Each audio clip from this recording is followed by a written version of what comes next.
Tom, thank you so much for joining me on the podcast today. It's a pleasure to welcome you on. Firstly, how are you doing? I'm pretty good, man. I'm not bad at all. I feel fresh. I feel sexy.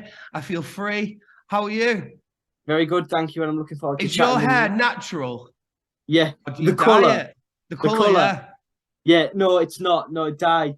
Yeah, Oh, you tease. It looks at the, nice though. thank you. Yeah, It really brings out your eyes. fancied a little bit of a change. Ah, it's really nice. Is the perm? It's like quite permy, isn't it? Is that natural, or did you get it permed? No, what happened was one time, and I randomly made the error of shaving my head, and then when it came back, it grew back a little bit curly. Is that? So Does it work like that? Right. some Okay. I'm Yeah, gonna do that. sometimes, yeah, it depends on your hair, but mine started to come back a little bit curly. Well, you look very handsome. Thank you. And Do looking I? forward, looking for, of course, yeah, and I know, I'm sure your audiences will agree with that, which we'll talk about in a little bit because I'm a big fan of your stage personality and everything. Oh, But thank you, mate. firstly, I like to go back to the beginning with my guests, and I like to ask, The where did it all beginning of begin? time, there was a big bang, and then the universe was created, I And think. then how long after were you? And then some billions of years later, I started a band with a few of my friends in a place called Lee, which is near Wigan. And the rest is history. Like we booked a few pub gigs, started writing songs. There was a lot of our mates are kind of musicians, but they all were just doing like covers. And we were like, now let's write some songs. And then were like ballsy enough to go and play them at like open mic nights when nobody wanted to hear them. And just kind of kept doing that until it went from open mic nights to our own gigs. And then they all got bigger and So better. were you guys all friends from a young age? Because of course there's four of you. There's you, Kate, Rob, and Joe. Yeah. So me and Rob were best friends at school, and Kate and Joe were best friends at school, separate schools. But yeah, so and then we're all best friends now. It's like a little family. I like it. And I think that's an important thing for a band because obviously you get bands that are you get bands that are successful, but they're necessarily not best friends. And I feel Oh when yeah. when there is bands who are best friends, it sort of gives more of a it sort of it can be more of a long-standing career because you all get on you and you all want to achieve the same thing by staying friends.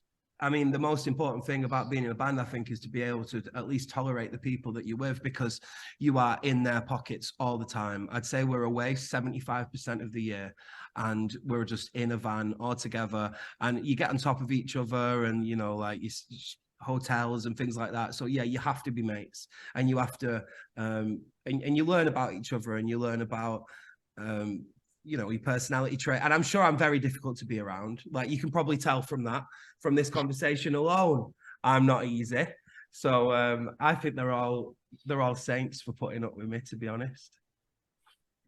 And when you all met, did you all have similar music influences? And where did your music influences come from Yeah, we when you were were all in kind of school? liking the same stuff, to be honest. I remember us all going very early, all going out to see Bombay Bicycle Club together. We really liked them, and we all really shared a love of the Smiths, Yeah, and like yes. that was really important. And yeah, so it was like meant to be, I think, because we were all on the same page straight away, and we all knew what we wanted and what we wanted to sound like, and it just kind of worked. I feel really lucky to have found, you know, the three people that really that it works with because it's dead important. Yeah, I feel lucky, and they are even more lucky to have me. To be working with you. Very privileged they are.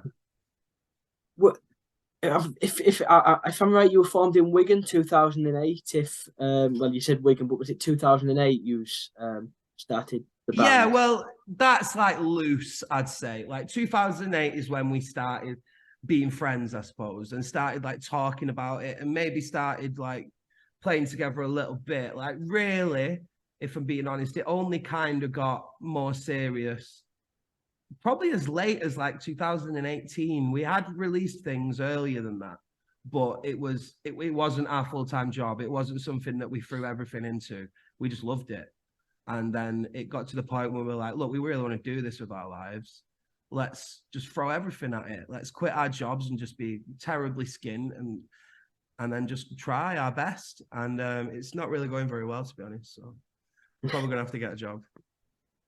How I was going to say, how did that work out for you then? Because obviously it's a massive gamble quitting jobs and throwing everything into a music career, which sort of you don't know which way it's going to go. So how did that work for you after you all quit the jobs? Well, And I've always thought that like if you need a plan B, then you don't fully believe in your plan A. And we've only just got this plan and nothing else. And yeah, it's working. We're making it work, and we work really hard, and we're always out on the road and always touring. And if we're not there, then we're here, which is our little studio, and we're like creating things, writing, making stuff.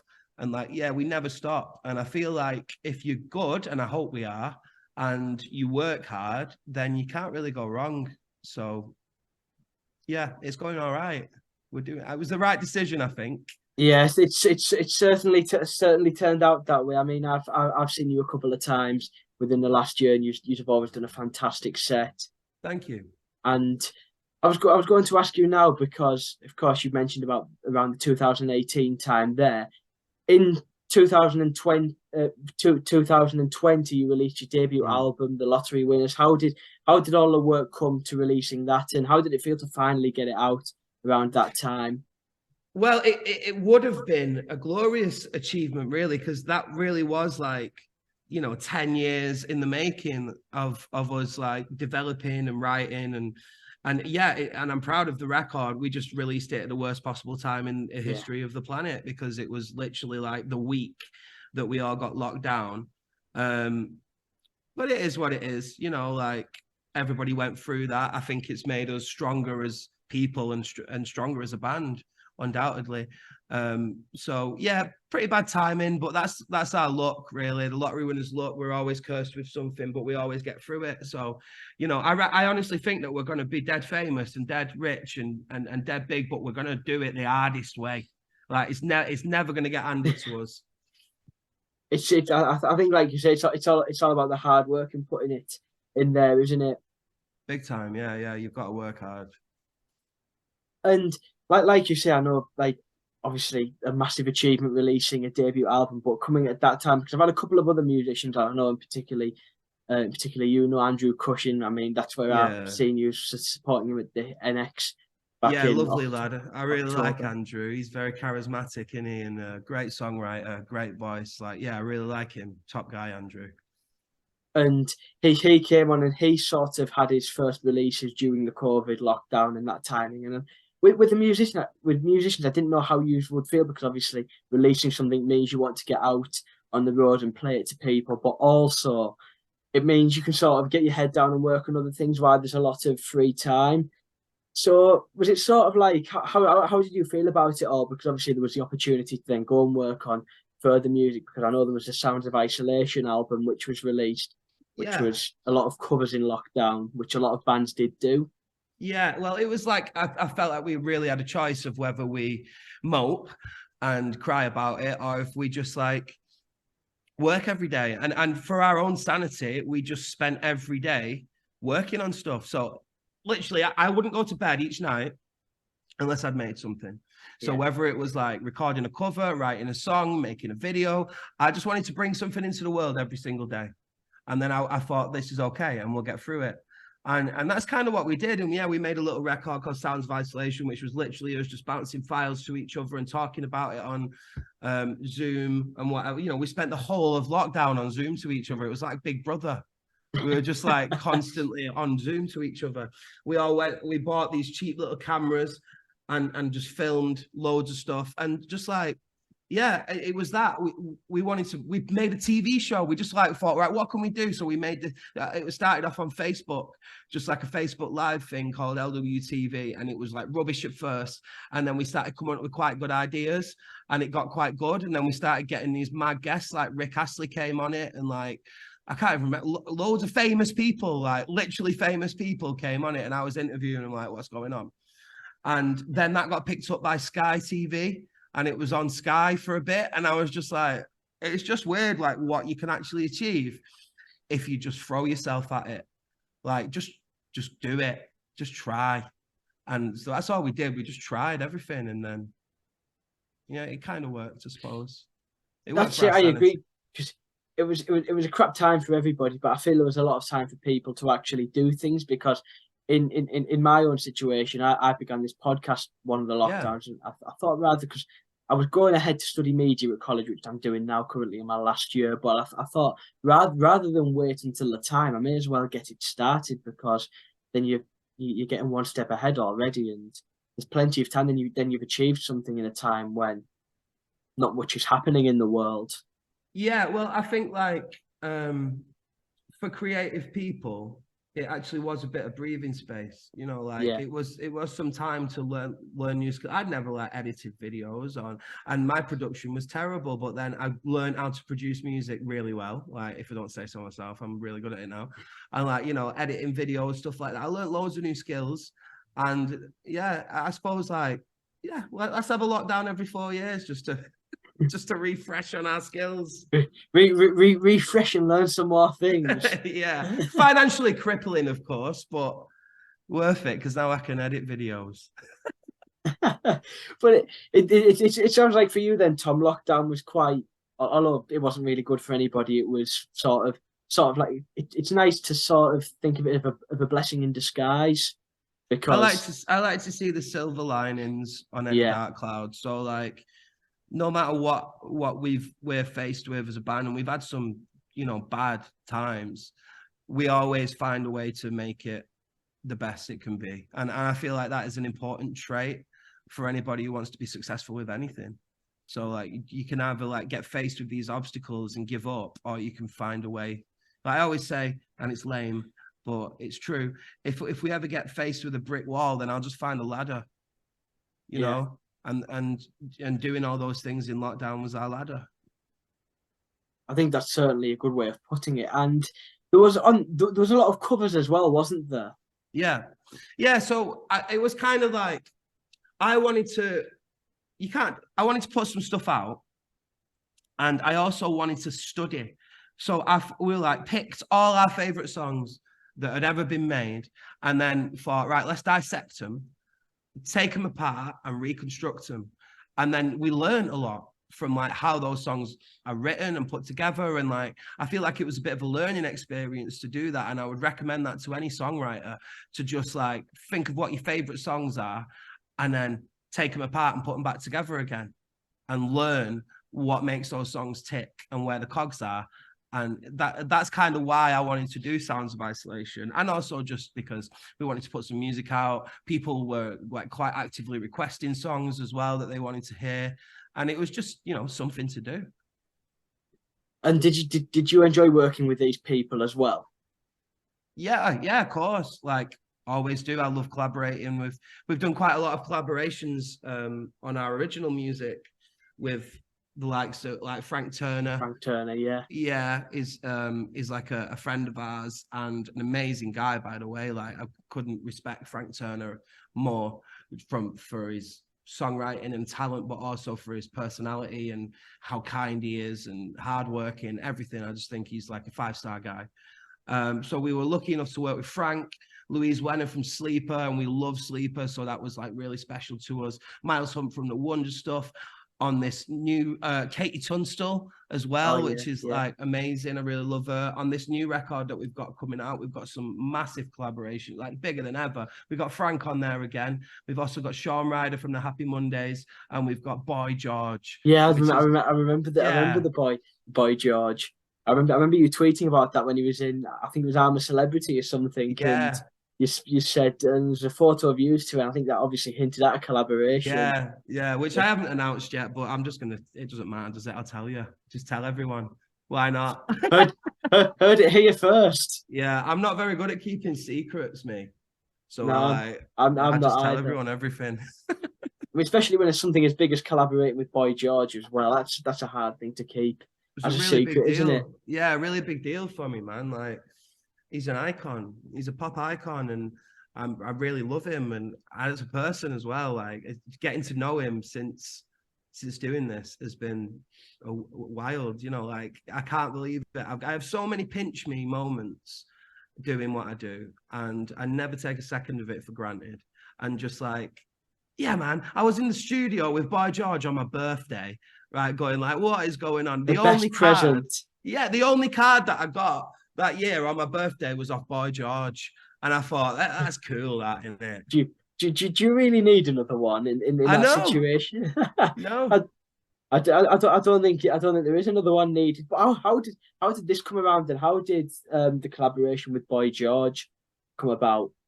Honestly, do you want me to be honest? I just mithered him on Twitter. I mithered him.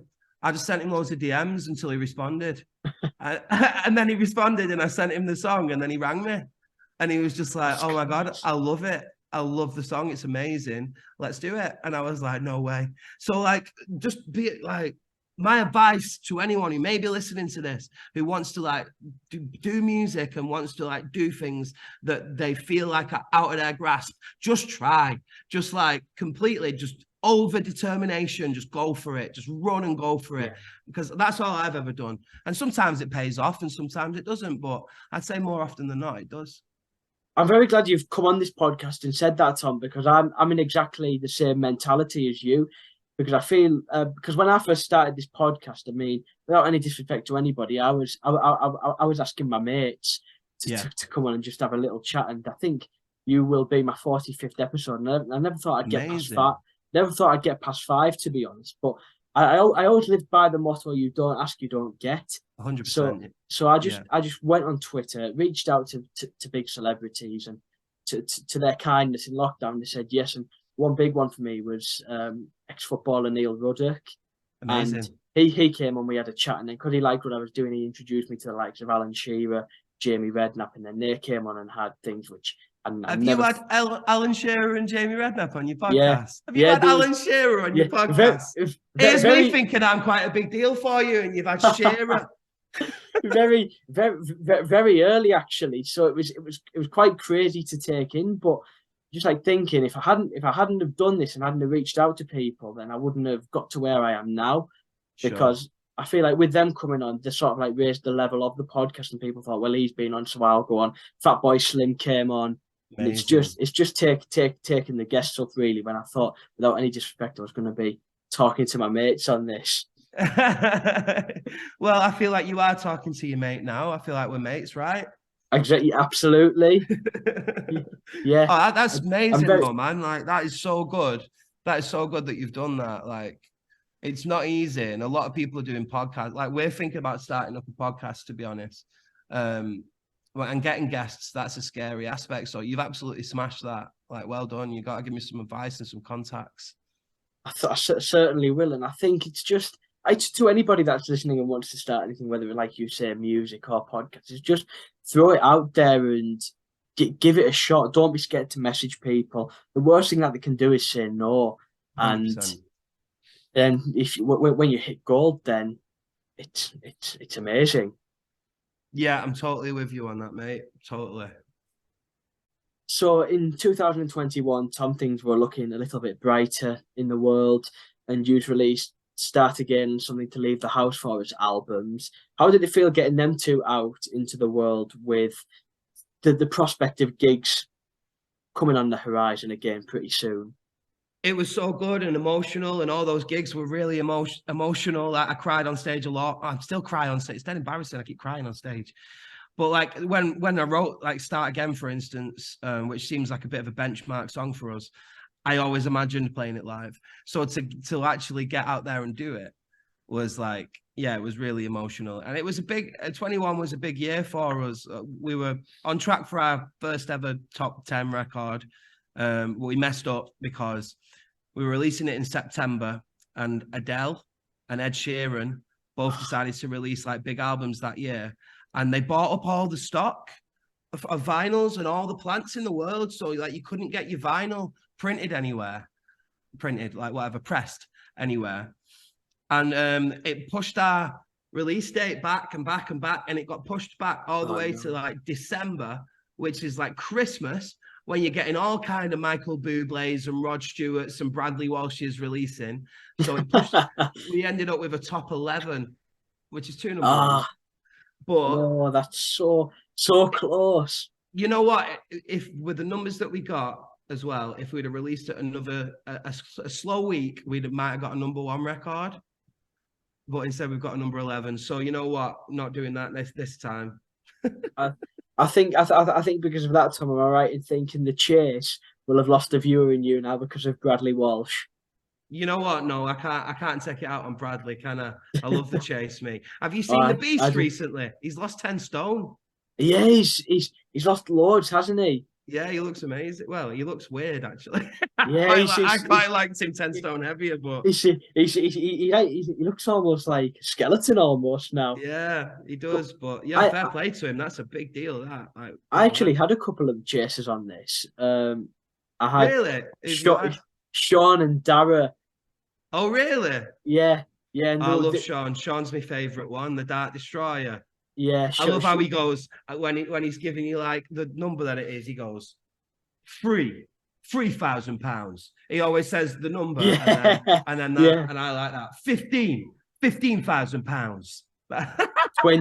20,000 pounds, and Yeah. he came on. He was like the first real guest I had actually that had quite a following, and he was lovely, a really nice bloke who got a lot Good. of time for because he was willing to spare the time to come on when I hadn't really made much of a name for myself. Oh, that's lovely of him, isn't it? But speaking of 2021, when was the first time you went on the road, out on the road after COVID? We had this gig at Manchester Academy, the big room, but it was socially distanced, and we did a matinee and an evening performance. You know, there was like seats all in it, and that was amazing. Like it really was. That was like the first gig back, playing to people on a big stage, and there was so much emotion in the room. So yeah, that kind of like set the precedent, and then we've literally not stopped since. We have literally not stopped. Like over Christmas and New Year has been the only time that we've had off. And I say off, we're still here in the studio, like doing things like this and writing and stuff, but you know, not on the road. And then we're back out again on the 20th. So what is it now? Like the 9th. I've got 11 more days until I'm back.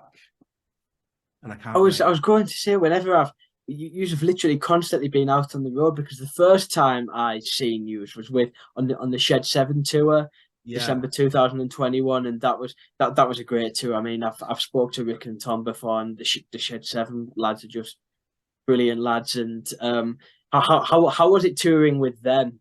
Because that was a great They're tour. amazing. I love Yeah. them. I've always loved Shed 7. And then Rick is just so mint. Like, what a top. They're all lovely. Yeah. They're all absolutely sound. It was kind of weird at first because in like December 21, was it? Yeah, it was December 21. Do you remember we had like a little bit of resurgence of COVID? Yeah, Like, there was a little bit of a wave. Omicron. Yeah, exactly. Yeah. Yeah. So there was like some of those gigs, a lot of people were unsure about coming to, and some of them got rescheduled. But it was still a like this, and we couldn't really hang out for the first little run of the tour with the Sheds. Like we didn't want to mix because we didn't want to make it. And we queued it. We didn't want to make it. You know, we didn't want to give each other COVID. We didn't want to ruin the tour, so we didn't mix. But then afterwards, when it was all fine again, we became really good friends, and like Rick's now someone that I wouldn't mind calling for advice. And yeah, amazing. Like top lads, really good. Yeah, they're all excellent lads, and they're a fantastic band, and the few people I've got a lot of time for. And 2022 was probably, I imagine, the busiest year of your life. I mean, of course, there was on the road constantly, and then in the summer a massive festival season, with it being the first real year that had festivals again since COVID. Yeah, the festivals last year were outstanding. We had such a good festival run, just loads of like main stages, loads of crazy moments for us, just like absolutely wild, really. It was amazing. I mean, one of the ones I've seen you again was Hard Festival up at Sedgefield, Durham. Yes, yeah, I Where remember that one.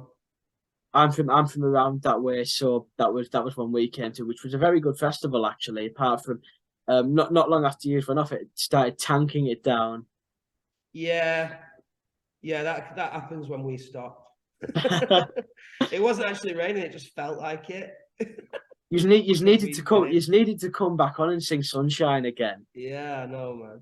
Yeah, I love festivals. Festivals are the best. Like, I love all gigs, but I've got a soft spot for festivals because everybody's just there for a good time, aren't they? Like, it's like tailor-made just to have Yeah, a really good time.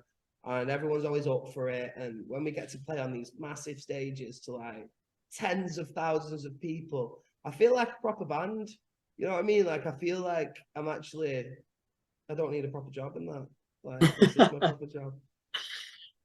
and I was going to ask you, Thomas, what I wanted to speak to you about a little bit about your stage personality because I know there's a lot of speaking about how handsome you are. I remember calling you say you and Timberlake are like doppelgangers, and there's a lot of He's back been and forth. saying that, not me. There's a lot of back and forth banter with the audience, which I think is absolutely fantastic because Thanks. I think when I look at bands and I think the best bands have audience interaction, which I Yeah, think is man. a massive thing. So what was behind all of this for you, Tom? I'm just me. Like, it Yeah. sounds cheesy, doesn't it? But I'm just like, I just think I'm just gonna be my authentic self. Like, I've got no interest in standing there pretending to be cool because I'm not cool. And I think that would just make it really weird and uncool if I was like stood there trying to be Alex Turner, you know, in some flares, going like, "Hey, everyone!" Like, that's just not me.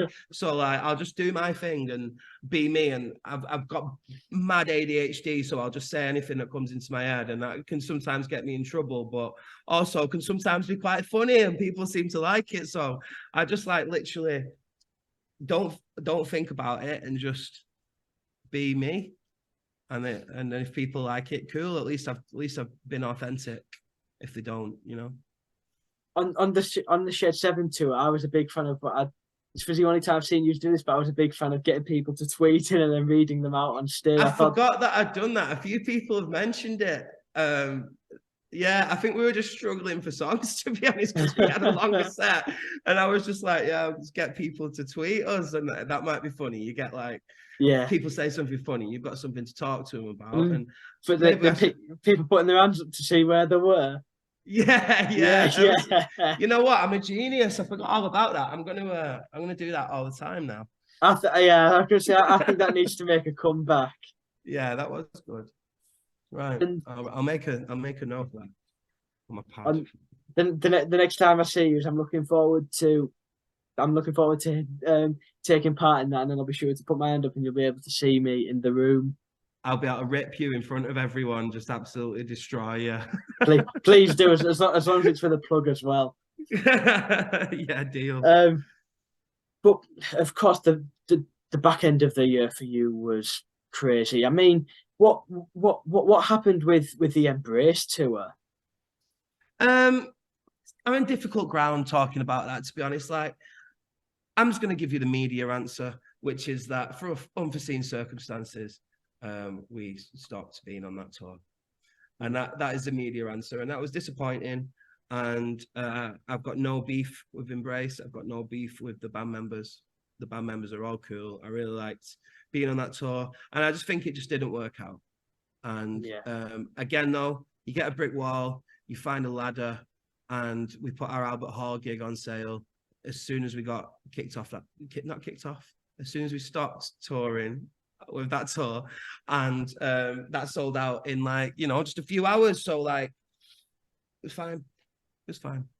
And Financially crippling, but fine. of course, Tom, a big end to 2022 with the Ratings tour and then some of your own huge headline gigs. Before that, I met you's at Andrew Cushing's gig. I know when you were hanging about at the end, we got our photo taken and everything, which I'm Yeah, sure you man. took plenty of that night. But how did you find the end to the year? Because I know it was a really busy schedule for you guys. It was the best year ever. Best year we've ever had. Just like, I love showing off on stage. So to be doing it so frequently really gives me the affirmation and the dopamine that I so longingly seek out and require. So yeah, it was amazing. We played some incredible gigs with some incredible people, met loads of really beautiful people. The tour with the Raytons at the end of the year was one of my favorites ever. They are just the most beautiful set of people, and we just had such a great time. It was so much laughing and like just belly laughing the whole time, and like I really liked it because there was no kind of like, this is our dressing room, this is your dressing room, knock on the door. It was just like open door policy. Everyone was just hanging out, and I just had an absolute blast. And I really hope they get a #1 record, and that is coming out soon. So if you're listening to this podcast, make sure you go and get the Raytons album because they deserve it. They're great, great people. It was a fantastic tour, and I caught you both at Middlesbrough, which is where I'm from. So it's great to see you play the Empire. But one thing I want to talk about is a massive show at the Royal Albert Hall in Manchester, just near Christmas. I'm pretty sure that's probably going to be one of the highlights of your career so far, because it was a sellout, and I'm sure that was absolutely massive for you. I mean, I've seen the videos on social media, seen them on Instagram, and it just looked amazing. How was it witnessing that? It was bizarre, and I didn't really take it in at the time. It was just like overwhelming. There was so much emotion in the room. I can't describe it. It was just like such an amazing atmosphere. Like it was so good. It really was so good. I don't even have the words to describe how good I felt that night. It was just the best I've ever felt in my entire life, and amazing. It was so, yeah, career highlight, 100%, best gig we've ever done. I imagine that was the case for all of you. And I seen the video of Start Again on Instagram, and this is where you were all crying your eyes out and everything. I bet it was just an amazing experience. Yeah, it really, really was. And I think we're going to struggle to even top it. Like, what do you do after you've done that? I mean, I know what we're going to do, and it's going to be bigger and better. But, it was like, yeah, that was a real, like what do you call them? Like benchmark moments in our career that I really will always remember that for the rest of my life. Certainly. And you mentioned plans there for 2023, of course.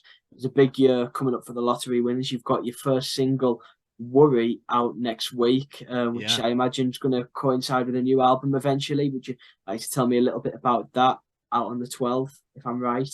You are absolutely right. Yeah. So Worry's coming out, and I really like it. It's a banger, I think, but I always like our tunes. So we'll have to see how it goes down. Looking forward to getting that out there and getting some new tunes out, and an album which we'll be announcing really soon, which I'm excited for. Really, the albums are like our little babies, and we spend a load of time working on them, and really, like, I think this one's really good. And like I said before, it's got some like really big names collaborating on it, and so that's kind of just like confirmation that what we're doing is worthwhile when you get these like really big artists that don't mind putting the name to what you're doing. It's quite flattering. So yeah, like buzzing for this year. I'm really happy, like genuinely happy with the band and how it's going, and we've really just found where we are in the world and our place in the world, and it feels really nice to have found that. And we've got great fans, like really the best. Like I'm sure that everyone says that, like, but I genuinely mean it. The people that come to our gigs, loads of them have become friends. Like, you start seeing them regularly and you're chatting to them, and then there's like a little community, and people come on their own because they know that they're going to be people that they know there. And like, I just love that. I absolutely love that there's like a community around us. That's all I ever wanted. And we've got a great team. Our manager and producer, Tristan, is just like our best friend. And he's really pushing us forwards. And, I've got so much love for him as well. So I'm actually very, very happy. And I'm looking forward to this year and next year and the year after and the year after and the year after, because we're just going to keep getting bigger and better. I know that. Can't wait to see it, and I can't wait to hear the new album and the new single. And like I said, I've been a big fan of the band since catching you a lot in the most recent year. And I wish you the best of luck, Tom, and thank you so much for coming on to chat today. It's been an absolute pleasure to welcome you on. We've got there in the end. We had a few technical errors along the way, but it's been a great episode. Great to chat to you, and thank you so much. Man. And what do you do when you get a brick wall? You find a ladder. I sorted it out, and here we are. That's it. Yeah. You don't ask, you don't get. Thanks so much, mate. Nice to meet you again. Like, nice to chat to you properly. And yeah, have me back on in a year because I'll be well more famous by then.